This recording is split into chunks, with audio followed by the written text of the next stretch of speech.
Hello, judges. Thank you for this opportunity to present our application, Food Finder. Billions of tons of fresh produce are wasted and thrown away on the food distribution supply chain because they appear ugly yet are perfectly edible.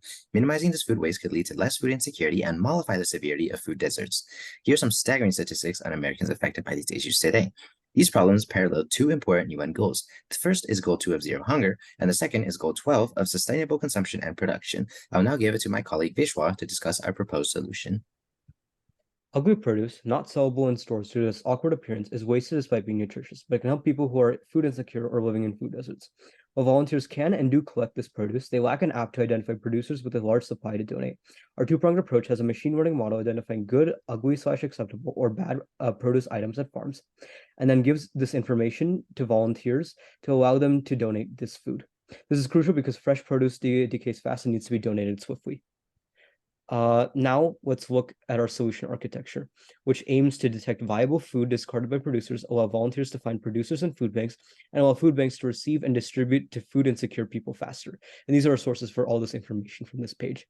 Next, let's look at data and machine learning analysis. We'll see here that we classified fruit into 18 different categories based on its type, such as apple and banana, and its quality: good, acceptable, ugly, or bad. Our model is 96% accurate, roughly. The data is publicly available and linked in our GitHub. In our first graph, we will see that the data is primarily composed of good quality fruit. In the second graph, we will see that the data is made up of majority pomegranates, although this is a fair representation of all fruit here. This third graph will show an aggregate of all of this information. Now let's move on to machine learning visualization analysis. Here we present the machine learning model. Sequentially, it involves convolutional layers, identify important features of an image, pooling which helps reduce computational complexity, fully connected layers to help produce a classification output, and dropouts to prevent overfitting. Next is an image preview of a training dataset, and it should be noted that the data was split with class value, solving the issue of overrepresentation of the pomegranate and good quality fruit classes in the data. The next two graphs show the number of epochs or training image batches, loss or amount of prediction error, and model accuracy. The model accuracy increases and loss decreases as the epochs increase. Finally, the confusion matrix shows how well the classifier performed detecting each class, with darker colors in the diagonal showing higher accuracy.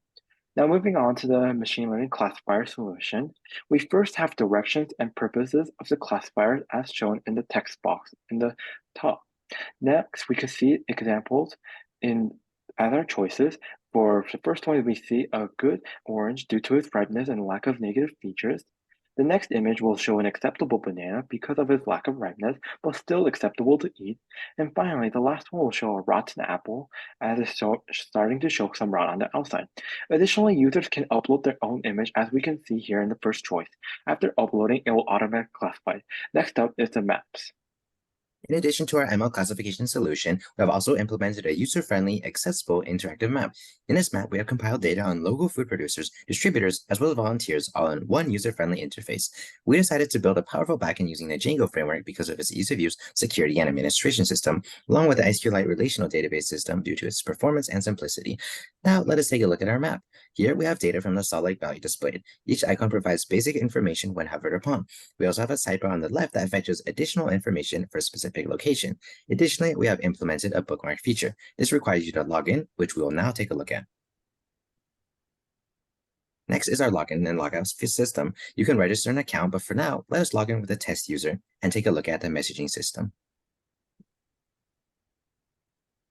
Now we are directed to the direct message chats, in which we can talk with users, volunteers, and farmers directly, which is powered by the Firebase framework. We're also able to meet in groups in order to organize drives, as well as volunteer efforts, as seen below. Lastly, our profile page fetches user information from the database and autofills the following fields, as you can see. Additionally, the profile section also contains associated account details. Moreover, a user with a producer account can read and update items from their food inventory. In conclusion, we took the issues of food waste and food deserts and sought to address them under the UN goals. Our app empowers the community by first allowing producers to register and classify their produce, and second, connecting volunteers in a network of food delivery. We hope as more people use our app, we can truly begin to make a difference. Thank you.